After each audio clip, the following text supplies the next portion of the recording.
ವಿಶೇಷ ಚಾನೆಲ್ ಪ್ರಸ್ತುತಪಡಿಸುವ ಪ್ರತಿಭಾ ವಿಶೇಷ ಕಾರ್ಯಕ್ರಮಕ್ಕೆ ಎಲ್ಲರಿಗೂ ಸ್ವಾಗತ ಸುಸ್ವಾಗತ. ನಮ್ಮ ನಾಡಿನಲ್ಲಿರುವಂತಹ ಎಲೆಮರೆಯ ಕಾಯಿಯಂತಿರುವ ಸಾಧನಾತ್ಮಕ ಪ್ರತಿಭೆಗಳ ಬದುಕು ಭಾವನೆಗಳ ಅನಾವರಣ ಈ ಅಂಕಣದಲ್ಲಿ ನಾವು ಮಾಡಲಿಕ್ಕಿದ್ದೇವೆ.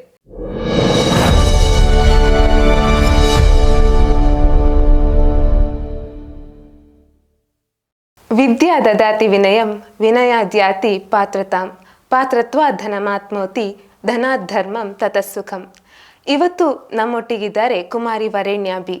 ಮಂಗಳೂರು ವಿಶ್ವವಿದ್ಯಾನಿಲಯ ಮಟ್ಟದಲ್ಲಿ ಮೊನ್ನೆ ತಾನೇ ನಡೆದಂತಹ MSc ಮ್ಯಾಥ್ಸ್ ವಿಭಾಗದ ಪರೀಕ್ಷೆಯಲ್ಲಿ ಪ್ರಥಮ ರ್ಯಾಂಕ್ ಅನ್ನು ಗಳಿಸಿ ನಮ್ಮೂರಿಗೆ ಸಾಧನೆಯನ್ನ ತಂದಂತವರು, ಹೆಮ್ಮೆಯನ್ನು ತಂದಂತವರು ಇವತ್ತು ನಮ್ಮ ಕಾರ್ಯಕ್ರಮಕ್ಕೆ ಜೊತೆಯಾಗಿದ್ದಾರೆ. ಕುಮಾರಿ ವರೇಣ್ಯ ಇವರನ್ನು ಕಾರ್ಯಕ್ರಮಕ್ಕೆ ಸ್ವಾಗತಿಸೋಣ. ಕುಮಾರಿ ವರೇಣ್ಯ, ಕಾರ್ಯಕ್ರಮಕ್ಕೆ ಸ್ವಾಗತ.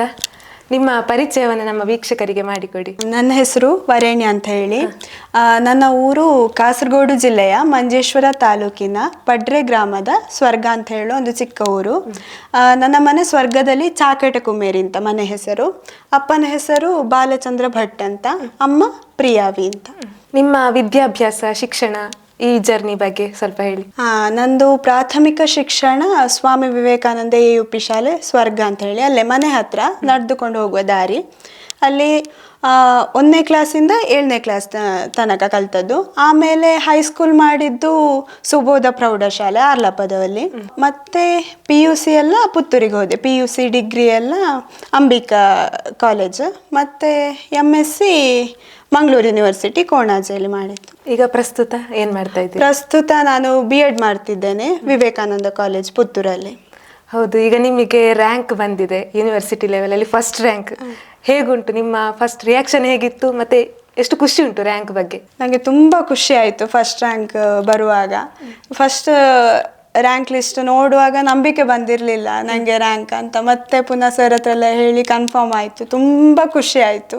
ನನ್ನ ಇಷ್ಟದ ಸಬ್ಜೆಕ್ಟಲ್ಲಿ ರ್ಯಾಂಕ್ ಬಂತು ಅಂತ ಹೇಳಿ ತುಂಬ ಖುಷಿ ಆಯಿತು. ವರೇಣ್ಯ, ಈಗ ಎಲ್ಲರೂ ಹೇಳ್ತಾರೆ ಈಗ ಗಣಿತ ಅಂದರೆ ಕಷ್ಟ, ಕಬ್ಬಿಣದ ಕಡಲೆ, ಹಾಗೆ ಹೀಗೆ ಅಂತೇಳಿ. ಗಣಿತದ ಬಗ್ಗೆ ಸ್ವಲ್ಪ ಈ ರೀತಿ ಉಲ್ಲೇಖಗಳು ಬರ್ತದೆ ಕಲಿಯುವಾಗ ಅಲ್ವಾ? ಸೊ ನಮಗೂ ಹಾಗೆ ನಮ್ಮ ಲೈಫಲ್ಲಿ ಕೂಡ ಗಣಿತ ಅಂದರೆ ತುಂಬ ಕಷ್ಟ. ನೀವು ಹೇಗೆ ಅದನ್ನು ಇಷ್ಟಪಟ್ರಿ? ಯಾವ ಟೈಮಲ್ಲಿ ನಿಮಗೆ ಗಣಿತ ಇಷ್ಟ ಆಯಿತು? ಗಣಿತ ಇಷ್ಟ ಆಗಲಿಕ್ಕೆ ಕಾರಣ ನನ್ನ ಪ್ರೈಮರಿಯ ಒಬ್ಬರು ಸರ್, ವೆಂಕಟ ವಿದ್ಯಾಸಾಗರ ಸರ್ ಅಂತ ಹೇಳಿ. ಅವರು ಕ್ಲಾಸಿಗೆ ಬಂದು ಗಣಿತ ಮತ್ತು ವಿಜ್ಞಾನಕ್ಕೆ 2 ಸಬ್ಜೆಕ್ಟಿಗೆ ಅವರಿದ್ದರು. ಅವರು ಕ್ಲಾಸಿಗೆ ಬರುವಾಗ ಪಾಠ ಚಟುವಟಿಕೆಗಳ ಮೂಲಕ ಎಲ್ಲ ಸ್ಟಾರ್ಟ್ ಮಾಡ್ತಿದ್ರು. ಅದು ತುಂಬ ಇಷ್ಟ ಆಗ್ತಿತ್ತು, ಚಟುವಟಿಕೆಗಳ ಮೂಲಕ ಪಾಠ ಮಾಡೋದು.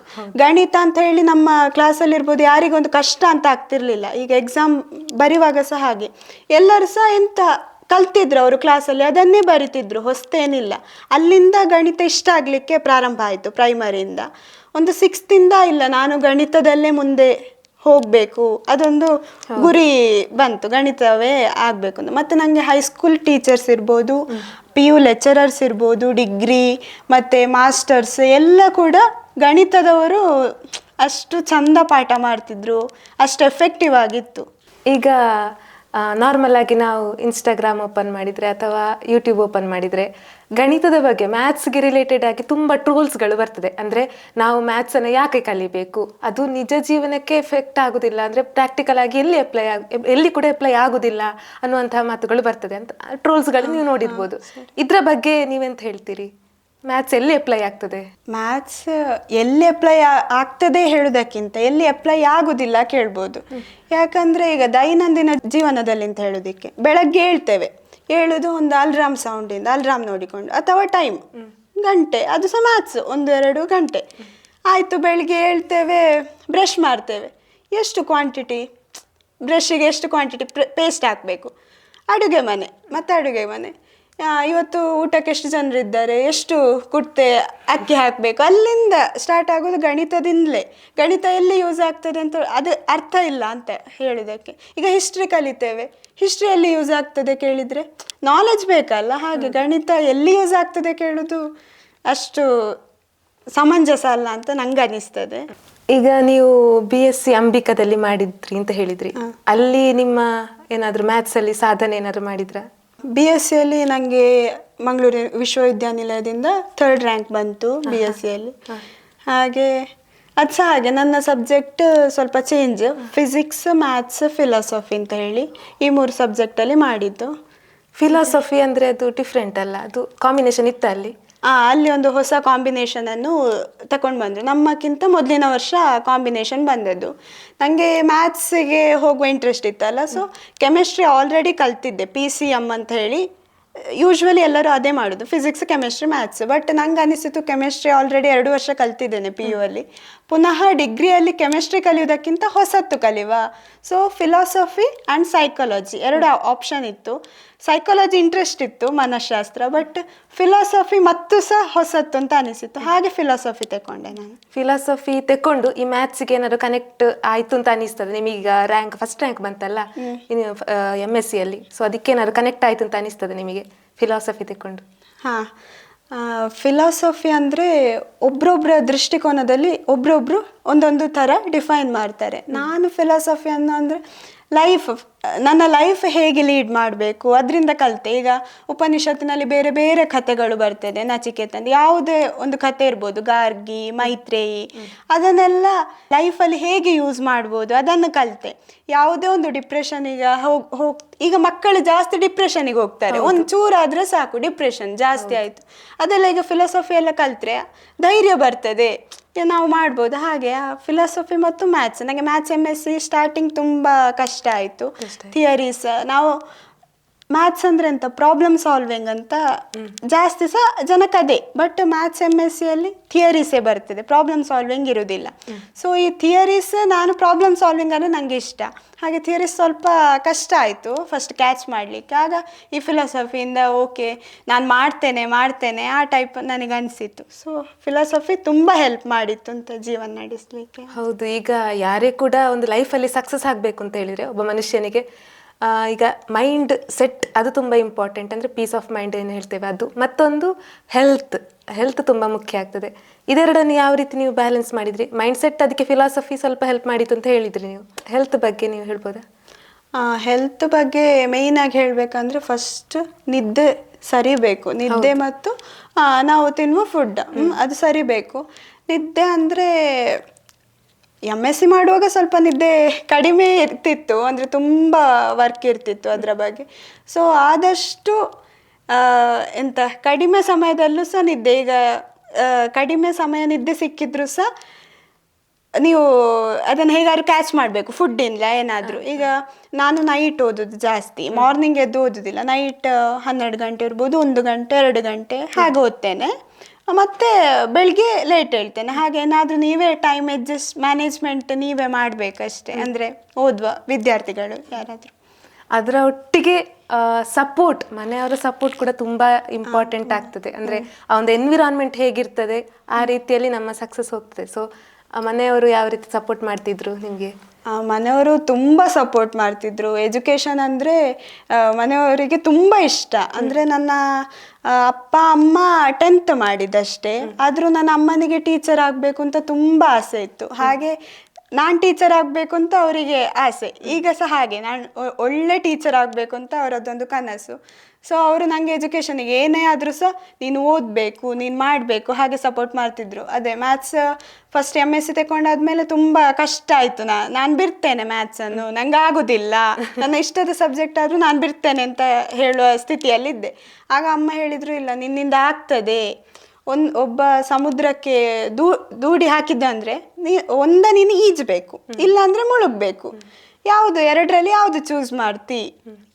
ಈಜುದೇ ಚೂಸ್ ಮಾಡು, ನಿನ್ನಿಂದ ಆಗ್ತದೆ ಈಜು ಅಂತ ಅಮ್ಮ ಹೇಳ್ತಾ ಇದ್ರು. ಹಾಗೆ ಅಮ್ಮಂದು ಇರ್ಬೋದು, ಅಪ್ಪಂದು ಇರ್ಬೋದು, ಸಪೋರ್ಟ್ ತುಂಬ ಇತ್ತು. ತಮ್ಮ ಸಹ ಅವನು ಸಹ ಸಪೋರ್ಟ್ ಮಾಡ್ತಾನೆ ತುಂಬ ಓದಲಿಕ್ಕೆ. ಅಜ್ಜಿ ಮನೆಯವರು ಎಲ್ಲರೂ ಸಹ ಸಪೋರ್ಟ್ ಮಾಡ್ತಾರೆ. ಈಗ ನಿಮಗೆ ಈಗ ತುಂಬ ಜನರಿಗೆ ರ್ಯಾಂಕ್ ತಗೊಳ್ಬೇಕು, ನಮ್ಮ ಮಕ್ಕಳು ತುಂಬ ಜನ ಮಕ್ಕಳು ಸೊ ರ್ಯಾಂಕ್ ತಗೊಳ್ಬೇಕು ಆ ವಿಷಯದಲ್ಲಿ, ಪರ್ಟಿಕ್ಯುಲರ್ ಆಗಿ ಮ್ಯಾಥ್ಸ್ ಅಂತ ಹೇಳೋದಿಲ್ಲ, ಪ್ರತಿಯೊಂದು ವಿಷಯದಲ್ಲಿ. ಸೊ ಅವರಿಗೆ ನಿಮ್ಮ ಒಂದು ಸ್ಟಡಿ ಪ್ಲ್ಯಾನ್ ಅವರಿಗೆ ಯೂಸ್ ಆಗ್ಬೋದಾದರೆ ಯಾವುದು, ಅಥವಾ ನಿಮ್ಮದೊಂದು ಏನಾದರೂ ಸಲಹೆ ಸಜೆಷನ್ಸ್ ಇದ್ದರೆ ಅದು ಯಾವುದು, ಅದನ್ನು ಜಸ್ಟ್ ಹೇಳ್ತೀರಾ? ಫಸ್ಟ್ ಈಗ ಕ್ಲಾಸಲ್ಲಿ ಕೂತ್ಕೊಳ್ಬೇಕಿದ್ರೆ ಸ್ಟಡಿ ಸ್ಟ್ರಾಟಜಿ ಬಗ್ಗೆ ಹೇಳಬೇಕಿದ್ರೆ ನಾವು ಲಿಸನಿಂಗ್ ಫಸ್ಟ್ ಸ್ಕಿಲ್. ನನಗೆ ಲಿಸನಿಂಗ್ ಅಂತ ಅನಿಸ್ತದೆ. ಎಷ್ಟು ನೀವು ಜಾಸ್ತಿ ಕೇಳ್ತೀರೋ ಅಷ್ಟು ನಿಮ್ಮ ಗ್ರಾಸ್ಪಿಂಗ್ ಪವರ್ ಎಲ್ಲ ಜಾಸ್ತಿ ಬರ್ತದೆ. ಸೊ ನೆಕ್ಸ್ಟ್ ಎಂತ ಅಂದರೆ ಬಂದು ನಿಮಗೇನು ಅರ್ಥ ಆಯ್ತೋ ಅದು ಬರ್ಕೊಳ್ಬೇಕು, ಅಥವಾ ಜಸ್ಟ್ ರೀಕಾಲ್ ಮಾಡಬೇಕು. ಕ್ಲಾಸಲ್ಲಿ ಇವತ್ತೇನು ಹೇಳಿದ್ರು ಅದು ರೀಕಾಲ್ ಮಾಡಬೇಕು. ಪ್ಲಸ್ ಈ ಟೀಚರ್ಸ್ ಎಲ್ಲ ಪಾಠ ಮಾಡುವ ಶೈಲಿ ಎಲ್ಲ ಮಕ್ಕಳಿಗೆ ಆಗಬೇಕು ಅಂತ ಇಲ್ಲ. ಈಗ ಒಂದು ಟೀಚರ್ ಪಾಠ ಮಾಡ್ತಾರೆ, ಅದು 4 ಮಕ್ಕಳಿಗೆ ಆ ಶೈಲಿ ಹಿಡಿಸ್ಬೋದು. ಅದೇ ಶೈಲಿಯಲ್ಲಿ ಓದಿದ್ರೆ ಅವರಿಗೆ ಅರ್ಥ ಆಗ್ತದೆ. ಇನ್ನು 4 ಮಕ್ಕಳಿಗೆ ಅವರದ್ದೇ ಆದ ಬೇರೆ ಶೈಲಿ ಇರ್ತದೆ. ನೀವು ಯಾವುದೇ ಕಾನ್ಸೆಪ್ಟನ್ನು ನಿಮ್ಮ ಶೈಲಿಯಲ್ಲಿ ಅರ್ಥ ಮಾಡಿ ಬರಿಬೇಕಾಗ್ತದೆ. ಸೊ ಹಾಗೆ ಅರ್ಥ ಮಾಡಿ ಬರ್ಕೊಂಡಿಟ್ರೆ ಎಕ್ಸಾಮಿಗೆ ಜಸ್ಟ್ ಅದನ್ನು ನೋಡಿದರೆ ನಿಮಗೆ ಬರಿಬೋದು.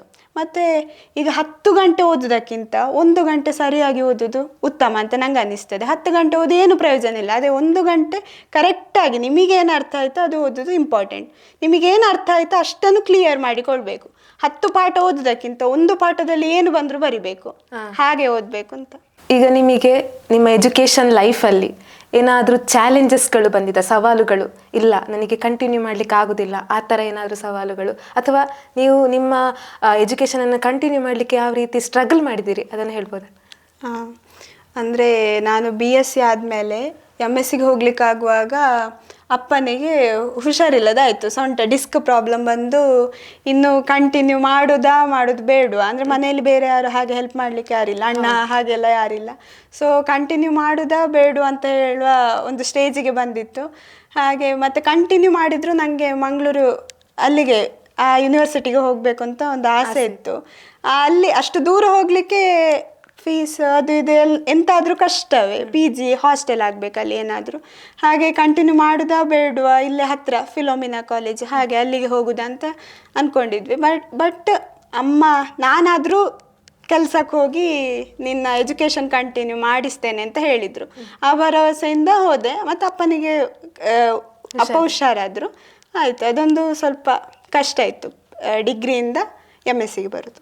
ನಿಮ್ಮ ಲೈಫಲ್ಲಿ ಈಗ ಮ್ಯಾಥ್ಸ್ ಬಿಟ್ಟು ಬೇರೆ ಯಾವ್ದಾದ್ರು ಇಂಟ್ರೆಸ್ಟ್ ಉಂಟು ಅಂತ ಹೇಳಿದರೆ, ಅಥವಾ ಏನಾದ್ರು ಹಾಬೀಸ್ ಉಂಟು ಅಂತ ಹೇಳಿದರೆ ಅದು ಯಾವುದು ಅಂತ ಹೇಳ್ಬೋದಾ? ಮ್ಯಾಥ್ಸ್ ಬಿಟ್ಟು ನನಗೆ ಇಂಟ್ರೆಸ್ಟಿಂಗ್ ಸಬ್ಜೆಕ್ಟ್ ಕನ್ನಡ ಅಂದರೆ ಇಷ್ಟ. ಹಾಗೆ ಕನ್ನಡದಲ್ಲಿ ಏನಾದರೂ ಲೈನ್ಸ ಕವಿತಾ ಟೈಪ್ ಸಣ್ಣಕ್ಕೆ ಬರಿತೇನೆ.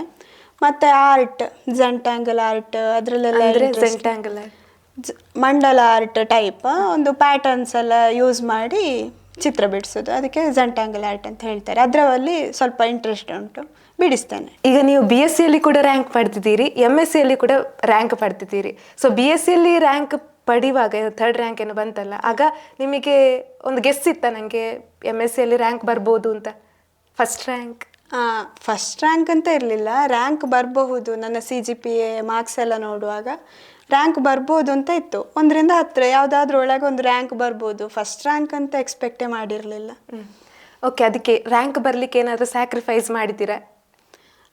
ಸ್ಯಾಕ್ರಿಫೈಸ್ ಅಂತ ಅಲ್ಲ, ಓದ್ತಾ ಇದ್ದೆ, ಇಂಟ್ರೆಸ್ಟಿಂಗ್ ಅಲ್ಲ, ಆದರೆ ಹಾಗೆ ನಿದ್ದೆ ಸ್ಯಾಕ್ರಿಫೈಸ್ ಮಾಡಿದ್ದು ಅಂತ ಹೇಳ್ಬೋದು. ನಿದ್ದೆಯನ್ನು ಅಂದರೆ ತುಂಬ ಬರೀಲಿಕ್ಕೆ ಇದ್ದದ್ರಿಂದ, ಓದಲಿಕ್ಕೆಲ್ಲ ಇದ್ದದ್ರಿಂದ ಅದು ಕಷ್ಟ ಆಗ್ತಿತ್ತು ಮೇಂಟೈನ್ ಮಾಡಲಿಕ್ಕೆ.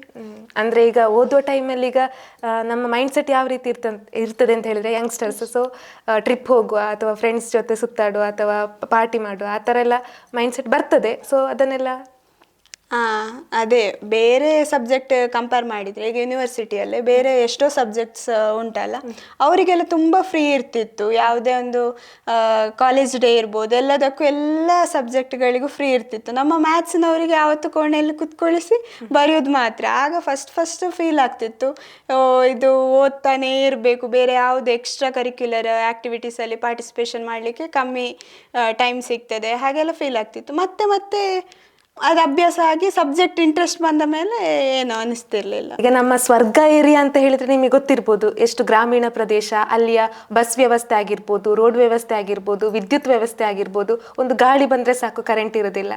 ಸೊ ಆ ಒಂದು ಸಿಚುವೇಶನಲ್ಲಿ ನಮಗೆ ಗೊತ್ತುಂಟು ಯಾವ ರೀತಿ ನಾವು ಕನ್ನಡ ಮಾಧ್ಯಮದಲ್ಲಿ ಓದಿ ಮುಂದೆ ಬೆಳೆದವರು ಅಂತ. ಸೊ ಹಾಗಾಗಿ ನಾವು ಅಲ್ಲಿಂದ ಆ ಒಂದು ಕಥೆಯನ್ನು ತಗೊಂಡಾಗ ನೀವು ಈಗ ಯೂನಿವರ್ಸಿಟಿಗೆ ಹೋದ್ರಿ, ಬೇರೆ ಬೇರೆ ಕಾಲೇಜಸ್ಗಳಿಗೆ ಹೋದ್ರಿ, ಅಲ್ಲಿ ಕಾಂಪಿಟೇಟರ್ಸ್ ಹೈ ಇರ್ತಾರೆ. ಸೊ ಇಂಗ್ಲಿಷ್ ಮೀಡಿಯಮಿಂದ ಬಂದಿರ್ತಾರೆ. ಸೊ ಅದರ ಬಗ್ಗೆ ಸ್ವಲ್ಪ ಹೇಳಿ, ಯಾವ ರೀತಿ ಸ್ಟ್ರಗಲ್ ಆಯ್ತು ಅಥವಾ? ಅಂದರೆ ನಾನು ಆಗಲೇ ಹೇಳಿದಾಗೆ ಹೈಸ್ಕೂಲು ಸುಬೋಧ ಶಾಲೆ ಅರ್ಲಪದವಲ್ಲಿ ಮಾಡಿದ್ದು. ಅಲ್ಲಿಂದ PUಗೆ ಅಂಬಿಕಾಕ್ಕೆ ಹೋದೆ ಪುತ್ತೂರಲ್ಲಿ ಒಳ್ಳೆ ಕಾಲೇಜ್ ಅಂತ ಈಗ ಹೇಳೋದು ಅಂಬಿಕಾ, ವಿವೇಕಾನಂದ. ಅಂಬಿಕಾ ಸ್ವಲ್ಪ ಹೈ ಕ್ವಾಲಿಟಿ ಅಂತ ಹೇಳ್ತಾರೆ. ಸೊ ಅಲ್ಲಿ ಹೇಗಿತ್ತಂದ್ರೆ ನಾನು ಹೋಗುವಾಗ ಅಲ್ಲಿ ಅಂಬಿಕಾದಲ್ಲಿ 2 ಕಾಲೇಜ್ ಉಂಟು. ಸೊ ಒಂದು ಕಾಲೇಜ್ ಡೈಲಿ ಸ್ಕಾಲರ್ಸಿಗೆ, ಇನ್ನೊಂದು ರೆಸಿಡೆನ್ಷಿಯಲ್. ಸೊ ಡೇ ಸ್ಕಾಲರ್ಸಿಗೆ ಎಷ್ಟು ಅಲ್ಲಿ 200 ಮಕ್ಕಳ ಹತ್ರ ಫಸ್ಟ್ PUಗೆ ಜಾಯಿನ್ ಆಗಿದ್ರು. ಆ 200 ಮಕ್ಕಳಲ್ಲಿ ಒಬ್ಳೆ ಕನ್ನಡ ಮೀಡಿಯಂ, ಅದು ನಾನಿದ್ದದ್ದು. ಸೊ ಅಲ್ಲಿ ಅವರು ಫುಲ್ ಇಂಗ್ಲೀಷ್ ಮಾತಾಡೋದಿರ್ಬೋದು. ನನಗೆ ಆ್ಯಂಡ್ ದೆನ್ ಅಂತ ಬೇಸಿಕ್ ಇಂಗ್ಲೀಷ್ ಬಿಟ್ಟು ಬೇರೆ ಯಾವುದ್ರ ನಾಲೆಜ್ ಸಹ ಇಲ್ಲ. ಅವ್ರು ಏನು ಫಾರಿನರ್ಸ್ ಇದ್ರು ನಮ್ಮ ಕ್ಲಾಸಲ್ಲಿ, ಏನು ಮಾತಾಡ್ತಿದ್ದಾರೆ ಅಂತ ಐಡಿಯಾನೇ ಸಿಗ್ತಿಲ್ಲ. ಅವರೆಲ್ಲ ಮಾತಾಡ್ತಿದ್ದಾರೆ, ಅವರೊಂದು ಗ್ರೂಪ್ ಹಾಗಾಗ್ತದೆ, ನಾನು ಒಬ್ಬಳೆ ಹಾಗೆ. ಮತ್ತೆ ಎಲ್ಲ ಪೇರೆಂಟ್ಸ್ ಸಹ ಹಾಗೆ ಅಲ್ಲಿ ಬರುವರು, ಡಾಕ್ಟರ್ಸ್ನ ಮಕ್ಕಳು, ಇಂಜಿನಿಯರ್ಸ್ ಮಕ್ಕಳು. ನನ್ನ ಅಪ್ಪ ಕೃಷಿ, ಅದೊಂದು ನನಗೆ ಕೃಷಿ ಅಂದ್ರೆ ಬೇಜಾರಂತ ಅಲ್ಲ, ಅಲ್ಲಿ ಎಲ್ಲ ನನ್ನನ್ನು ಸೇರಿಸ್ತಿಲ್ಲ ಅಂತ ಹೇಳೋ ಒಂದು ಫೀಲ್ ಇರ್ತಿತ್ತು. ಆಯ್ತು ಹೋಗಿ ಮಾತಾಡುವ ಅಂದ್ರೆ ಇಂಗ್ಲಿಷ್ ಬರೋದಿಲ್ಲ, ಕ್ಲಾಸು ಹಾಗೆ ಎಲ್ಲ ಇಂಗ್ಲಿಷಲ್ಲಿ ಕ್ಲಾಸ್, ಒಂದು ಕನ್ನಡ ವರ್ಡ್ಸ್ ಯೂಸ್ ಮಾಡೋದಿಲ್ಲ. ಹಾಗೆ ತುಂಬಾ ಕಷ್ಟ ಆಯ್ತು. ಇನ್ನು ಅಲ್ಲಿ ಸಹ ಹಾಗೆ PU ಸಹ ಹಾಗೆ, ನಾನು ಬಿಡ್ತೇನೆ, ಇಲ್ಲಿ ಬೇರೆ ಕಾಲೇಜಿಗೆ ಹೋಗ್ತೇನೆ, ನನಗಾಗುದಿಲ್ಲ ಈ ಇಂಗ್ಲಿಷ್ ಗ್ರಾಸ್ ಮಾಡ್ಲಿಕ್ಕೆ ಆಗ್ತಿಲ್ಲ ಅಂತ ಅಷ್ಟು ಸಹ. ಆಗ ಮತ್ತೆ ಗೂಗಲ್ ಅಂಥದ್ದೆಲ್ಲ ಯೂಸ್ ಮಾಡ್ಲಿಕ್ಕೆ ಗೊತ್ತಿಲ್ಲ, ಎಲ್ಲದಕ್ಕೂ ಡಿಕ್ಷನರಿ ಅದನ್ನು ಹಿಡ್ಕೊಂಡು ಬಂದು ಪದ ಹುಡುಕ್ಬೇಕು. ಫಿಸಿಕ್ಸಲ್ಲಿ ಯಾವುದು ಒಂದು ಪದ ಇದ್ದರೆ ಅದನ್ನು ಹುಡುಕ್ಬೇಕು, ಅದೆಲ್ಲ ತುಂಬ ಕಷ್ಟ ಆಗ್ತಿತ್ತು. ಪ್ಲಸ್ ಅಲ್ಲಿಂದ ಮನೆಗೆ 1-1/4 ಗಂಟೆ, ಕಾಲೇಜಿಂದ ಮನೆಗೆ. ಈ ಸಂಜೆ ನಾನು ಬಯಾಲಜಿ ತಗೊಂಡಿದ್ರಿಂದ ಸಂಜೆ 6 ಗಂಟೆವರೆಗೆಲ್ಲ ಕೆಲವೊಮ್ಮೆ ಕ್ಲಾಸ್ ಇರ್ತಿತ್ತು. ಮನೆಗೆ ಬರುವಾಗ ಲಾಸ್ಟ್ ಬಸ್, ಮನೆಗೆ 7:45 8 ಗಂಟೆಗೆ ರೀಚ್ ಆಗೋದು. ಪುನಃ ಅದೇ ಬಸ್ಸಲ್ಲೆಲ್ಲ ಹೇಳ್ತಿದ್ರು, ಇದೇ ಬಸ್ಸಲ್ಲಿ ಕೂತ್ರೆ ಬೆಳಿಗ್ಗೆ ಅದೇ ಬಸ್ ಪುನಃ ಬರಲಿಕ್ಕೆ. ಅಂದರೆ ಅಷ್ಟೇ ಗ್ಯಾಪ್ ಸಿಗ್ತಿತ್ತು ಓದ್ಲಿಕ್ಕಾಗಿರ್ಬೋದು ಯಾವುದಕ್ಕಾಗಿ. 8 ಗಂಟೆಯಿಂದ ನೋಡಿ ಆಯಿತು, ರಾತ್ರಿ ಆಯಿತು, ಪುನಃ ಬೆಳಗ್ಗಾಯಿತು, ಅಷ್ಟೇ ಗ್ಯಾಪಲ್ಲಿ ಓದಲಿಕ್ಕೆ ಅದು ಸ್ವಲ್ಪ ಕಷ್ಟ ಆಗಿತ್ತು. ಬಸ್ ಪುತ್ತೂರಿಂದ ಸ್ವರ್ಗಕ್ಕೆ ಹಾಗೆ ಅರ್ಧ ಗಂಟೆಗೊಮ್ಮೆ, ಅದು ಸಹ ಇಲ್ಲದಿದ್ರೆ 1 ಗಂಟೆಗೊಮ್ಮೆ, ಅಲ್ಲಿ ಸುಮ್ಮನೆ ವೆಯ್ಟ್ ಮಾಡಬೇಕು. ಹಾಗೆ ಅದು ತುಂಬ ಕಷ್ಟ ಆಯಿತು. ಹಾಸ್ಟೆಲಿಗೆ ಹೋಗ್ಲಿಕ್ಕೆ ಇಷ್ಟ ಇರಲಿಲ್ಲ. ಕರೆಂಟ್ ಎಲ್ಲ ಇಲ್ಲದಿದ್ರೆ ಎಂತ ಮಾಡ್ತಿದ್ರಿ? ಕರೆಂಟ್ ಅದೇ ಸ್ವರ್ಗ ನಮ್ಮ ಗ್ರಾಮದಲ್ಲಂತೂ ಕರೆಂಟ್ ಇದು ದೊಡ್ಡ ಸಮಸ್ಯೆನೆ. ಒಮ್ಮೆ ಕರೆಂಟ್ ಹೋದರೆ 4 ದಿನ ಅಲ್ಲದೆ ಕರೆಂಟೇ ಬರುವುದಿಲ್ಲ. ಸೊ ಮನೆಯಲ್ಲಿ 10th ಆಗುವಾಗ ಇನ್ವರ್ಟರ್ ಹಾಕಿದ್ರು, ಅದು ಸಹ ಇನ್ವರ್ಟರ್ ಚಾರ್ಜ್ ಮುಗಿಯುವಷ್ಟು ಸಹ ಕರೆಂಟ್ ಬರೋದೇ ಇಲ್ಲ, ಅದು ಸಹ ಹಾಗೆ. ಮತ್ತೆ ನಮ್ಮ ಹಳೆ ವಿಧಾನದ ಹಾಗೆ ಕ್ಯಾಂಡಲ್, ಚಿಮಣಿ ದೀಪ ಅದೆಲ್ಲ ಯೂಸ್ ಮಾಡಿ ಮತ್ತೆ ಓದ್ತಿದ್ವಿ. ಓಕೆ ವರೇಣ್ಯ, ಈಗ ನಾರ್ಮಲ್ ಆಗಿ ಸೊಸೈಟಿ ಏನಂತ ಹೇಳಿದ್ರೆ ಮ್ಯಾಥ್ಸ್ ಅನ್ನು ತುಂಬ ಕಷ್ಟ ಅಂತ ಹೇಳಿ ಒಪ್ಪಿಕೊಂಡು ಬಿಟ್ಟಿದ್ದಾರೆ. ಸೊ ಇಲ್ಲಿಗೆ ಮ್ಯಾಥ್ಸ್ ಫೀಲ್ಡ್ಗೆ ಬರುವಂತಹ ಸಂಖ್ಯೆ ಕಡಿಮೆ ಆಗ್ತಾ ಉಂಟು. ಸೊ ಈಗ ಜನತೆಗೆ ಏನು ಹೇಳ್ತೀರಿ, ಮುಂದೆ ಬರುವಂತಹ ಮಕ್ಕಳಿಗೆ ಏನು ಹೇಳ್ತೀರಿ? ಇದು ಮ್ಯಾಥ್ಸನ್ನು ಚೂಸ್ ಮಾಡಿ ಅವರಿಗೆ ಕೂಡ ಫ್ಯೂಚರ್ ಉಂಟು, ಅದ್ರ ಬಗ್ಗೆ ಏನು ಹೇಳ್ತೀರಿ? ನೀವು ಹೇಳಿದ ಪ್ರಕಾರ ಈಗ ಮ್ಯಾಥ್ಸಿಗೆ ಜನ ಕಮ್ಮಿ, ಮ್ಯಾಥ್ಸ್ ಚೂಸ್ ಮಾಡುವ ಮಕ್ಕಳು ಕಮ್ಮಿ ಆಗಿದ್ದಾರೆ, ಅದೊಂದು ಸತ್ಯ. ಯಾಕಂದರೆ ತುಂಬ ಕಾಲೇಜ್ಗಳು ಕ್ಲೋಸ್ ಆಗ್ತಾ ಇದೆ. ಮ್ಯಾಥ್ಸ್ MSc ಕಾಲೇಜ್, ಯಾವ ಕಾಲೇಜಲ್ಲಿ ಮ್ಯಾಥ್ಸ್ MSc ಉಂಟಾ ಆ ಕಾಲೇಜಸ್ ಎಲ್ಲ ಕ್ಲೋಸ್ ಆಗ್ತಾ ಇದೆ. ಪ್ಲಸ್ ಮಕ್ಕಳು ಯಾಕೆ ಮ್ಯಾಥ್ಸ್ ಚೂಸ್ ಮಾಡ್ತಿಲ್ಲ, ಫಸ್ಟ್ ಅಂತ ಅಂದರೆ ನಮ್ಮ ಸಮಾಜ ಒಂದೇ ಕಬ್ಬಿಣದ ಕಡಲೆ, ಮ್ಯಾಥ್ಸ್ ಗಣಿತ ಅಂದರೆ ಕಬ್ಬಿಣದ ಕಡಲೆ ಅಂತ ಹೇಳೋದು. ಅದು ಆ್ಯಕ್ಚುಲಿ ಒಬ್ಬ ಯಾರೋ ಹೇಳಿದ್ದು, ಅದು ಮುಂದೆ ಹೋದ್ದು. ಮಕ್ಕಳಿಗೆ ಯಾವತ್ತು ನೋಡಿ ಇದು ಕಷ್ಟ ಅಂತ ಹೇಳಿದರೆ ಮಕ್ಕಳು ಅಲ್ಲಿಗೆ ಮಾಡ್ಲಿಕ್ಕೆ ಹೋಗುದಿಲ್ಲ. ಅದೇ ಸುಲಭ ಅಂತ ಅವರನ್ನು ಮೋಟಿವೇಟ್ ಮಾಡಿ ಅಂತೆ ಅದನ್ನೇ ತಗೊಳ್ತಾರೆ. ಮ್ಯಾಥ್ಸನ್ನು ಸುಲಭ ರೀತಿಯಲ್ಲಿ ಕಲೀಲಿಕ್ಕೆ ನಮ್ಮ ಟೀಚರ್ಸ್ ಇರ್ಬೋದು, ಸುಲಭದಲ್ಲಿ ಕಲಿಸುವ ವಿಧಾನವನ್ನು ನೋಡಿ ಮಕ್ಕಳು ಗ್ಯಾರಂಟಿ ಅದರ ಕಡೆ ವಾಲ್ತಾರೆ. ಈಗ ಮತ್ತೆ ನಮ್ಮ ಸಮಾಜದಲ್ಲಿ ಡಾಕ್ಟರ್, ಇಂಜಿನಿಯರ್ಸ್ ಅವರಿಗೊಂದು ಹೈ ಲೆವೆಲ್, ಬೇರೆ ಎಂಥದೇ ಫೀಲ್ಡ್ ಇದ್ರು ಅದು ಲೋ ಲೆವೆಲ್. ಆಕ್ಚುಲಿ ಹಾಗಲ್ಲ, ಕೆಲಸದಲ್ಲಿ ಯಾವುದೇ ಮೇಲ್ಮಟ್ಟ ಕೆಳಮಟ್ಟದ ಕೆಲಸ ಅಂತ ಇಲ್ಲ. ಸ್ಯಾಲ್ರಿಯನ್ನು ಹೇಳುದಿದ್ರು ಅಷ್ಟೇ, ಸ್ಯಾಲ್ರಿ ಸಹ ಸಿಗ್ತದೆ ಕೆಲವೊಂದು, ನಮಗೆ ಫೀಲ್ಡ್ ಗೊತ್ತಿಲ್ಲ ಅಂತ ಯಾವುದು ಅಂತ. ಈಗ ಮ್ಯಾಥ್ಸ್ MSc ಮಾಡಿದರೆ ಯಾವ ಫೀಲ್ಡ್, ಏನು MSc ಅಂತಲ್ಲ BSc ಮಾಡಿದ್ರೆ ಯಾವ ಫೀಲ್ಡಿಗೆ ಹೋಗ್ಬೋದು. ಮೇಯ್ನ್ ಆಗಿ ನಮಗೆ ಗೊತ್ತಿರೋದು ಟೀಚಿಂಗ್, ಹೌದಲ್ಲ, ಲೆಕ್ಚರರ್ಸ್ ಟೀಚಿಂಗ್. ಬ್ಯಾಂಕಿಂಗ್ ಟ್ರೈ ಮಾಡ್ಬೋದು. ಕಂಪೆನೀಸ್ ತುಂಬ ಆಪರ್ಚುನಿಟಿ ಉಂಟು. ಮ್ಯಾಥ್ಸಿನವರು ಎಷ್ಟೋ ಇನ್ಫೋಸಿಸ್ ತುಂಬ ಕಂಪೆನೀಸ್ ಎಲ್ಲ ಹೈಯರ್ ಮಾಡ್ತಾರೆ ಮ್ಯಾಥ್ಸಿನವರನ್ನು. ಹೈ ಪೋಸ್ಟ್ಸ್ ಅವ್ರಿಗೆ ಕೊಡ್ತಾರೆ ಮ್ಯಾಥ್ಸಿನವರಿಗೆ. ಪ್ಲಸ್ ನಿಮಗೆ CA ಅಂಡರ್ ವರ್ಕ್ ಮಾಡ್ಬೋದು. ಮತ್ತು ಎಂತಾದರೂ ವಿಜ್ಞಾನ ಮತ್ತು ಗಣಿತಕ್ಕೆ ಟೀಚರ್ಸ್ಗಳು ಬೇಕೇ ಬೇಕು. ಎಂತಾದರೂ ಸಹ ಮಕ್ಕಳಿಗೆ ಕಷ್ಟ ಆಗ್ತದೆ. ಟ್ಯೂಷನ್ ಹೈಯೆಸ್ಟ್ ಮ್ಯಾಥ್ಸ್ ಟ್ಯೂಷನ್ ತಗೊಳ್ತಾರೆ ಮಕ್ಕಳು. ಅದು ಯಾಕಂದರೆ ಈಗ ಟೀಚರ್ಸ್ಗಳು ಕಮ್ಮಿ ಆಗಿದ್ದಾರೆ ಮ್ಯಾಥ್ಸಿಗೆ, ಟ್ಯೂಷನ್ ಬೇಕೇ ಬೇಕಾಗ್ತದೆ. ಯಾವುದೇ ಗೌರ್ಮೆಂಟ್ ಸ್ಕೂಲಲ್ಲಿರ್ಬೋದು ಟೀಚರ್ಸೇ ಇಲ್ಲ ಮ್ಯಾಥ್ಸಿಗೆ, ಯಾಕೆ ಮ್ಯಾಥ್ಸ್ ತಗೊಂಡವರೇ ಇಲ್ಲ. ಹೌದು, ಇವನ್ ಕಾಂಪಿಟೇಟಿವ್ ಎಕ್ಸಾಮ್ ಬರೀಲಿಕ್ಕೂ ಕೂಡ ಮ್ಯಾಥ್ಸ್ ತುಂಬಾ ಹೆಲ್ಪ್ ಮಾಡ್ತದೆ ಅಂತ ಅನ್ಕೊಳ್ತೇನೆ. ಅದ್ರ ಬಗ್ಗೆ ರೀಸನಿಂಗ್ ಅದೇ ಎಂತದಕ್ಕೂ ಮ್ಯಾಥ್ಸ್, ಟೈಮ್ ಮ್ಯಾನೇಜ್ಮೆಂಟ್, ಅದೇ ಎಲ್ಲ ಎಕ್ಸಾಮ್ ಅಲ್ಲಿ ಫಸ್ಟ್ ಲಾಜಿಕಲ್ ರೀಸನಿಂಗ್ ಅದೇ ಇದ್ದೇ ಇರ್ತದೆ ಅಲ್ಲ. ಸೊ ಮ್ಯಾಥ್ಸ್, ಬೇಸಿಕ್ ಮ್ಯಾಥ್ಸ್ ಯಾರಿಗಾದ್ರೂ ಕಾಂಪಿಟೇಟಿವ್ ಎಕ್ಸಾಮ್ ಬರೆಯುವವರಿಗೆ ಬೇಕೇ ಬೇಕು. ಈಗ ನಿಮ್ಮ ಇಷ್ಟು ಲಾಂಗ್ ಎಜುಕೇಶನ್ ಜರ್ನಿಯಲ್ಲಿ ಯಾರೆಲ್ಲ ನಿಮ್ಮ ಫೇವ್ರೆಟ್ ಟೀಚರ್ಸ್ ಇದ್ದಾರೆ? ಸೊ ಮ್ಯಾಥ್ಸ್ ಅಂತ ಎಸ್ಪೆಷಲಿ ಬಂದಾಗ ಇವರಿಂದ ನನಗೆ ತುಂಬ ಮೋಟಿವೇಶನ್ ಸಿಕ್ಕಿದೆ ಅಂತ ಹೇಳಿದರೆ ಯಾರು? ಸೊ ಅವರ ಬಗ್ಗೆ ಹೇಳಿ. ಮ್ಯಾಥ್ಸ್ ಅಂತ ತಗೊಳ್ತಿದ್ರೆ ನನಗೆ ಅದೇ ಆಗಲೇ ಹೇಳಿದ ಹಾಗೆ ನನ್ನ ಪ್ರೈಮರಿ ಸರ್ ವಿದ್ಯಾಸಾಗರ ಮಾಸ್ಟರ್ ಸರ್ಗಶಾಲೆ, ಅವರಿಂದ ತುಂಬ ಮೋಟಿವೇಟ್ ಆಗಿದ್ದೇನೆ. ಕ್ಲಾಸ್ ಹೇಗೆ ಮಾಡ್ಬೋದು, ಮಕ್ಕಳನ್ನು ಹೇಗೆ ಕ್ಲಾಸಲ್ಲಿ ಅಟ್ರಾಕ್ಟ್ ಮಾಡ್ಬೋದು ಗಣಿತ ವಿಷಯದಲ್ಲಿ ಅದು. ಮತ್ತು ನನಗೆ ಡಿಗ್ರಿಯಲ್ಲಿ ಅಕ್ಷಯ್ ಸರ್ ಅಂತ ಇದ್ದರು, ಅವರು ಸಹ ಹಾಗೆ ಗಣಿತಕ್ಕೆ ಇದ್ದದ್ದು ಆ ಸರ್. ಫಿಸಿಕ್ಸಿಗೆ ಅಭಿಷೇಕ್ ಸರ್ ಅಂತ ಇದ್ದರು, ಅವರಿಬ್ಬರು ಹಾಗೆ ತುಂಬ ಎಜುಕೇಷನ್ ಬಗ್ಗೆ ಇಂಟ್ರೆಸ್ಟ್ ತಗೊಂಡು ನನಗೆ ತುಂಬ ಇಷ್ಟ ಆದ ಸರ್ಗಳು. ಈಗ ನಿಮ್ಮ ಬಾಲ್ಯಕಾಲದಲ್ಲಿ ನೀವಾಗಲೇ ಹೇಳಿದ್ರಿ ಸಾಹಿತ್ಯದ ಬಗ್ಗೆ ಆಸಕ್ತಿ ಉಂಟು ಅಂತ.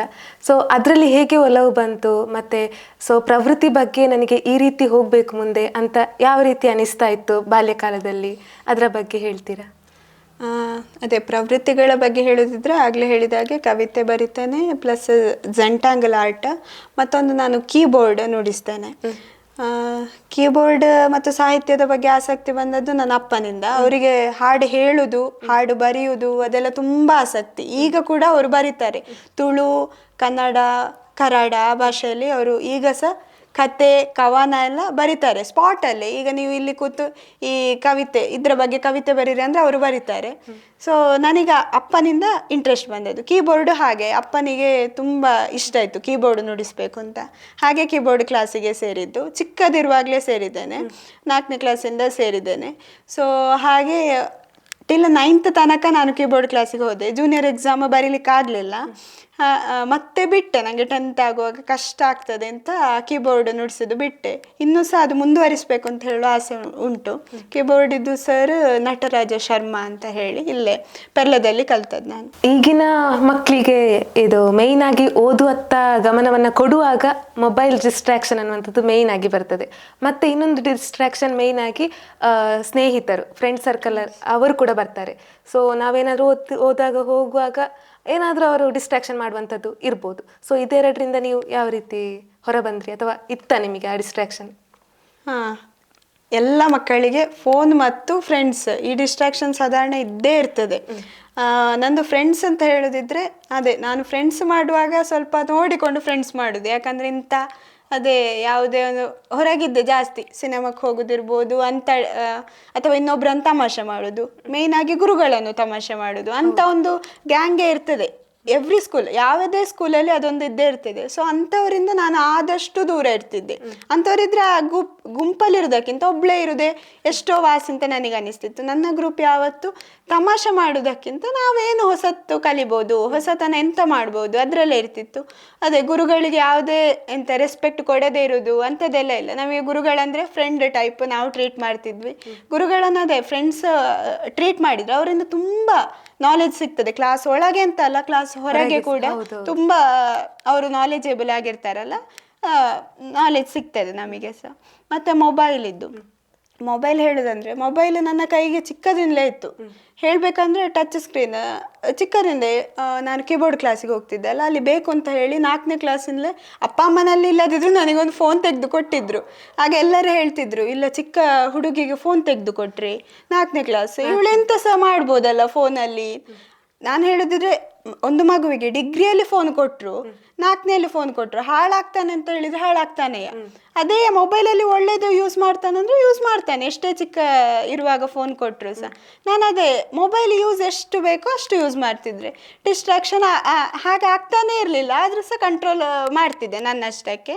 ಏನೋ ನಾನು ಓದಬೇಕು, ನನ್ನ ಗುರಿ ಅಂತ ಅಲ್ಲಿಗೆ ಮೈಂಡ್ ಹಾಗೆ ತರ್ತಿದ್ದೆ. ಅಮ್ಮ ಅಪ್ಪ ಕೆಲಸ ಮಾಡ್ತಾರೆ, ಅವರನ್ನಾದರೂ ನೋಡಿ ಯಾರಿಗೋಸ್ಕರ ಅಪ್ಪ ಅಮ್ಮ ಕೆಲಸ ಮಾಡೋದು? ನಮಗೋಸ್ಕರ. ನಮಗೋಸ್ಕರ ಅವೆಲ್ಲ ನಮ್ಮ ಫ್ಯೂಚರಿಗೋಸ್ಕರ. ಸೊ ಅದನ್ನು ನೆನೆಸ್ಕೊಂಡು ಇರ್ತಿದ್ದೆ. ಡಿಸ್ಟ್ರಾಕ್ಷನ್ಸ್ ಯಾವುದೇ ಫೋನ್ ಇದ್ದಾದ್ರೂ ನಾನು ಗಮನ ಹರಿಸ್ತಿರ್ಲಿಲ್ಲ ಕಲಿಕೆಗೆ. ಈಗ ಯೂಟ್ಯೂಬ್ ಇರ್ಬೋದು, ಬೇರೆ ಬೇರೆ ವಿಡಿಯೋಸ್ ಬರ್ಬೋದು, ಆದ್ರೆ ಕಲಿಯುವ ವಿಡಿಯೋಸ್ ಎಷ್ಟೋ ಉಂಟು.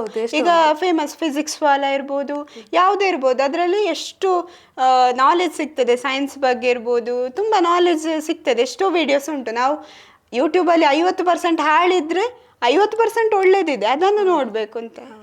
ಈಗ ಹೆಣ್ಣು ಮಕ್ಕಳು ವಿಶೇಷವಾಗಿ ಕಲೀಲಿಕ್ಕೆ ಹೋಗ್ತೇವೆ, ಮುಂದೆ ವಿದ್ಯಾಭ್ಯಾಸ ಮಾಡ್ತೇವೆ, ಕಂಟಿನ್ಯೂ ಮಾಡ್ತೇವೆ ಅಂತ ಹೇಳುವಾಗ ಸಮಾಜ ಅಥವಾ ಪೇರೆಂಟ್ಸ್ ಇರ್ಬೋದು, ಬೇಡ ಬೇಡ ಸಾಕು, ಪೇಟೆಗೆ ಅಂತ ಹೇಳುವ ಬೇಡವೇ ಬೇಡ, ಸಾಕೇ ಸಾಕು ಅಂತ ಹೇಳುವಂತಹ ಮಾತುಗಳು ಕೇಳಿ ಬರ್ತದೆ. ಆದರೆ ನೀವು ಎಲ್ಲ ಮಗ್ಗಲುಗಳನ್ನು ದಾಟಿ, ಅಂದರೆ ಪೇರೆಂಟ್ಸ್ ಸಪೋರ್ಟ್ ಇರ್ಬೋದು, ಶಾಲೆ ಸಪೋರ್ಟ್ ಇರ್ಬೋದು, ಎಲ್ಲರೊಂದು ಸಮಾಜದಲ್ಲಿ ಏನು ನಿಮ್ಮನ್ನು ಗುರುತಿಸಿಕೊಂಡಿದ್ದಾರೆ, ಸೊ ಒಂದು ಕಲಿಯುವ ವಿಷಯದಲ್ಲಿ ಆಗಿರ್ಬೋದು, ಸೊ ಇವರೆಲ್ಲರ ಸಪೋರ್ಟಿಂದ ನೀವು ಮುಂದೆ ಬಂದ್ರಿ. ಸೊ ಈ ಒಂದು ವಿಷಯದಲ್ಲಿ ನೀವು ಸೊಸೈಟಿಗೆ ಏನು ಹೇಳ್ತೀರಿ ಹೆಣ್ಣು ಮಕ್ಕಳ ಶಿಕ್ಷಣದ ಬಗ್ಗೆ? ಹೆಣ್ಣು ಮಕ್ಕಳ ಶಿಕ್ಷಣ ಈಗಿನ ಸಮಾಜಕ್ಕೆ ತುಂಬ ಮುಖ್ಯ. ಹೆಣ್ಣು ಮಕ್ಕಳ ಶಿಕ್ಷಣ ಯಾಕೆ, ಈಗ ನಾವು ಪೇಟೆಗೆ ಹೋಗ್ತೇವೆ ಅಂತ ಹೆಣ್ಣು ಮಕ್ಕಳು ಒಂದು ಮನೇಲಿ ಹೇಳ್ತಾರೆ, ನಾನು ಅದೇ ಮಾಸ್ಟರ್ಸ್ ಮಾಡಬೇಕು, ಯಾವುದೇ ಮಾಡಬೇಕು. ಮೇಯ್ನ್ ಆಗಿ ಒಂದು ಹೇಳ್ತಾರೆ ಅಂದ್ರೆ, ನೀನ್ ನಾಳೆ ಮದುವೆ ಆಗಿ ಇನ್ನೊಂದು ಮನೆಗೆ ಹೋಗುವಳು, ಯಾಕೆ ಕಲಿಬೇಕು? ಈಗ ನಮ್ಮ ಸಂಬಳ ಎಲ್ಲ ಸ್ಯಾಲ್ರಿ ಯಾರಿಗೆ ಹೆಣ್ಣು ಮಕ್ಕಳಿಗೆ ಸಿಗ್ತದೋ ಅವರು ಹೋಗಿ ಆಚೆ ಇನ್ನೊಂದು ಮನೆ ಕೊಡ್ಬೇಕು. ನಾವಿಷ್ಟು ಕಲಿಸಿರ್ತೇವೆ, ಯಾಕಂದ್ರೆ ಎಜುಕೇಶನ್ಗೆ ಫೀಸ್ ಅಂತ ಹೇಳೋದು ತುಂಬಾ ಈಗ ಅಂತೂ ಕೈಗೆಟಕದ ಫೀಸ್ ಅಂತ ಆಗಿದೆ. ಹಾಗೆ ಇಷ್ಟೆಲ್ಲ ಫೀಸ್ ಹಾಕ್ತೇವೆ ನಾವು ಕಲಿಕೆಗೆ, ನೀನ್ ಇನ್ನೊಂದು ಮನೆಗೆ ಹೋಗ್ತೇವೆ. ಅದು ಒಂದು ಮೇಯ್ನ್ ಮೆಂಟಾಲಿಟಿ ಉಂಟು ಈಗಿನ ಪೇರೆಂಟ್ಸ್, ಎಲ್ಲರೂ ಅಂತ ಹೇಳುದಿಲ್ಲ, ಕೆಲವರು. ಸೊ ಅದನ್ನೆಲ್ಲ ನಾವು ಕಡಿಮೆ ಮಾಡಬೇಕು. ಹೇಗಂದ್ರೆ ಅದೇ, ಈಗ ಶಿಕ್ಷಣ ಪಡೆದಂಥ ಹೆಣ್ಣು ಮಕ್ಕಳು, ನಾನೀಗ ಕಲ್ತದ್ದು ನನ್ನ ಸ್ಯಾಲ್ರಿ ಎಲ್ಲ ಅಂದ್ರೆ ನನ್ನ ಗಂಡನ ಮನೆಯಲ್ಲೇ ಇರ್ಬೇಕು, ಹಾಗೆ ಗಂಡನ ಮನೆಗೆ ಹೋಗ್ಬೇಕು ಅಂತ ಯಾರು ಎಕ್ಸ್ಪೆಕ್ಟ್ ಮಾಡುದಿಲ್ಲ. ಸೊ ಹೆಣ್ಣು ಮಕ್ಕಳು ಧೈರ್ಯದಿಂದ ಹೇಳ್ಬೋದು, ಸ್ಯಾಲ್ರಿ ಎಲ್ಲ ನಂಗೆ, ನನ್ನ ಖರ್ಚಿಗೆ, ನಾನು ಕಲ್ತದ್ದು ನನ್ನ ಖರ್ಚಿಗೆ ಅಂತ ಧೈರ್ಯದಿಂದ ಹೇಳ್ಬೋದು. ಮತ್ತೆ ಹೆಣ್ಣು ಮಕ್ಕಳು ಕಲಿಯುವುದ್ರಲ್ಲಿ ಇರ್ಬೋದು, ಕೆಲಸ ಮಾಡುದ್ರಲ್ಲಿ ಇರ್ಬೋದು, ಯಾರು ಕೂಡ ಹಿಂದೆ ಇಲ್ಲ. ಈಗ ಲಿಂಗ ಅಂತ ಹೇಳುವುದು ಮ್ಯಾಟರೇ ಆಗುದಿಲ್ಲ. ಕಲಿಕೆಯಲ್ಲೂ ಹೆಣ್ಣು ಮಕ್ಕಳು ಮುಂದೆ ಇದ್ದಾರೆ, ಕೆಲಸದಲ್ಲಿ ಯಾವುದೇ ಫೀಲ್ಡಿಗೆ ಹೆಣ್ಣು ಮಕ್ಕಳು ಕೈ ಹಾಕದ ಕ್ಷೇತ್ರ ಇಲ್ಲ. ಈಗ ಯಾವುದಕ್ಕೂ ರೆಡಿ. ಹಾಗೆ ಪೇರೆಂಟ್ಸ್ ಇರ್ಬೋದು, ನಮ್ಮ ಸಮಾಜದ ಜನರಿರ್ಬೋದು, ಹತ್ರ ಸೊಸೈಟಿಯಲ್ಲಿ ಯಾರೆಲ್ಲ ಇರ್ತಾರೋ ಹತ್ರದ ಮನೆಯವರು ಎಲ್ಲರೂ ಕೂಡ ಹೆಣ್ಣು ಮಕ್ಕಳ ಶಿಕ್ಷಣಕ್ಕೆ ಸಪೋರ್ಟ್ ಮಾಡಬೇಕು. ಅದರಿಂದ ಮಾತ್ರ ಒಂದು ಹುಡುಗಿ ಮುಂದೆ ಬರಲಿಕ್ಕೆ ಸಾಧ್ಯ. ಒಬ್ಬ ಹುಡುಗಿ, ಹೆಣ್ಣು ಮಗಳು ಮನೆಯಲ್ಲಿ ಮುಂದೆ ಬಂದ್ರೆ ಆ ಮನೆಯ ವಾತಾವರಣವೇ ಬದಲಾವಣೆ ಆಗ್ತದೆ, ತುಂಬಾ ಚೇಂಜಸ್ ಆಗ್ತದೆ. ಮನೆ ಇರ್ಬೋದು, ಆ ಸಮಾಜ ಇರ್ಬೋದು. ಹಾಗೆ ಹೆಣ್ಣು ಮಕ್ಕಳ ಶಿಕ್ಷಣಕ್ಕೆ ಸಪೋರ್ಟ್ ಮಾಡ್ಬೇಕು. ನಿಮ್ಮ ವಿದ್ಯಾಭ್ಯಾಸದ ಬಗ್ಗೆ ಗೊತ್ತು ನಮಗೆ, ಶಿಕ್ಷಣದ ಬಗ್ಗೆ. ಈ ಕೆಲಸ ಅಂತ ಹೇಳಿದ್ರಲ್ಲ, ಸೊ ಅದನ್ನು ಹೇಳಿ. ಅಂದ್ರೆ ಮನೆಯಲ್ಲಿ ಇರ್ಬೋದು, ಹೊರಗೆ ಇರ್ಬೋದು. ಅಂದ್ರೆ ನಾನು ಮೇಯ್ನ್ ಆಗಿ ಕೆಲಸ ಅಂದ್ರೆ, ನಮ್ಮ ಮನೆಯಲ್ಲಿ ಕ್ಯಾಟ್ರಿಂಗ್ ಮಾಡ್ತಾರೆ. ಸೊ ಆ ಕ್ಯಾಟ್ರಿಂಗ್ ಇಂದ ಕ್ಯಾಟ್ರಿಂಗ್ ಮಾಡುದಷ್ಟೇ ಅಲ್ಲ, ಮಾಡಿ ಹೊರಗಡೆ ಹೋಗಿ ಬಡಿಸ್ಬೇಕು. ನಾವ್ ಯಾವಾಗ ಹೆಣ್ಣು ಮಕ್ಕಳು ಹೊರಗಡೆ ಹೋಗಿ ಸ್ವಲ್ಪ ಸಮಾಜದಲ್ಲಿ ಕಾಂಟ್ಯಾಕ್ಟ್, ಈಗ ಮಾತುಕತೆ ಇರ್ಬೋದು, ಅದಾಗ್ತದೆ. ಆಗ ನಾಲೆಜ್ ಎಲ್ಲ ಇರ್ಬೋದು, ಜಾಸ್ತಿ ಆಗ್ತದೆ. ಯಾವುದೇ ಇರ್ಬೋದು. ನನಗೆ ಅದೇ ಚಿಕ್ಕದಿಂದ ಮನೇಲಿ ಕ್ಯಾಟ್ರಿಂಗ್ ಮಾಡ್ತಿದ್ರು. ಒಂದು ಹೈಸ್ಕೂಲಿಂದ ನಾನು ಕ್ಯಾಟ್ರಿಂಗ್ ಬಡಿಸ್ಲಿಕ್ಕೆ, ಸಂಡೇ ಇರ್ಬೋದು, ಸಂಡೇ ಫ್ರೀ ಅಲ್ಲ ಮನೆಯಲ್ಲಿ, ಆಗ ಒಂದು ದಿನ ಫ್ರೀ ಸಿಗುವಾಗ ಸಂಡೇ ಜಾಸ್ತಿ ಕ್ಯಾಟ್ರಿಂಗ್ ಬರುದು. ಯಾವುದೇ ಒಂದು ಫಂಕ್ಷನ್ ಇರ್ಲಿ ಸಂಡೇ ಮಾಡುದಲ್ಲ. ಸೊ ಕ್ಯಾಟ್ರಿಂಗ್ ಹೋಗುವಾಗ ಅಪ್ಪನೊಟ್ಟಿಗೆ ಬಡಿಸ್ಲಿಕ್ಕೆ ಹೋಗ್ತಿದ್ದೆ. ಅಪ್ಪ ಬೇಡ ಅಂತ ಹೇಳ್ತಿರ್ಲಿಲ್ಲ, ಹೆಣ್ಣು ಮಗಳು ನೀನ್ ಬರ್ಬೇಡ, ಯಾರೋ ಅಂದ್ರೆ ನೋಡ್ತಾರೆ ಆ ಟೈಪ್ ಅಂತ ಹೇಳ್ತಿರ್ಲಿಲ್ಲ. ಸೊ ನೀನ್ ಬರ್ಬೇಕು ಕ್ಯಾಟ್ರಿಂಗಿಗೆ, 4 ಜನರ ಪರಿಚಯ ಆಗ್ತದೆ, ಮಾತಾಡು ಹಾಗೆ ಹೇಳ್ತಿದ್ರು. ಸೊ ಅಪ್ಪನೊಟ್ಟಿಗೆ ಹೋಗ್ತಿದ್ದೆ ನಾನು.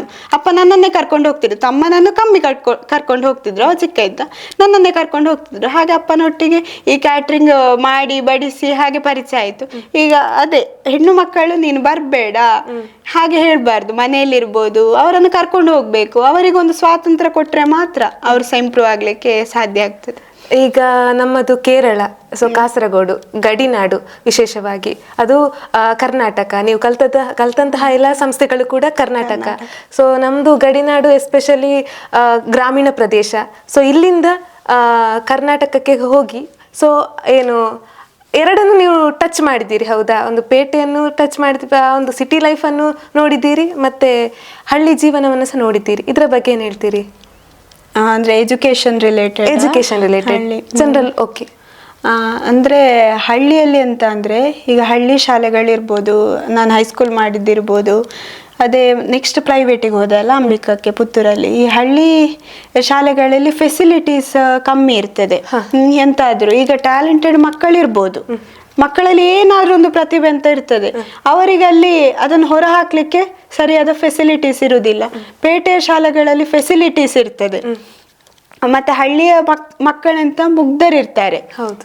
ಪೇಟೆಯಲ್ಲಿ ಹಾಗಿರುವುದಿಲ್ಲ, ಎಲ್ಲ ಅದೇ ಹಾಳಾಗ್ಲಿಕ್ಕೂ ಸಹ ಅಷ್ಟೇ ಅವಕಾಶಗಳು ಸಿಗ್ತದೆ. ಈ ಫೆಸಿಲಿಟೀಸ್ ಎಲ್ಲ ಯೂಸ್ ಮಾಡಿ ಒಳ್ಳೆ ವೃತ್ತಿಯನ್ನು ಪಡಿಲಿಕ್ಕೆ ಹೇಗೆ ಬೇಕೋ ಅಂತ ಫೆಸಿಲಿಟೀಸ್ ಸಿಗ್ತದೆ.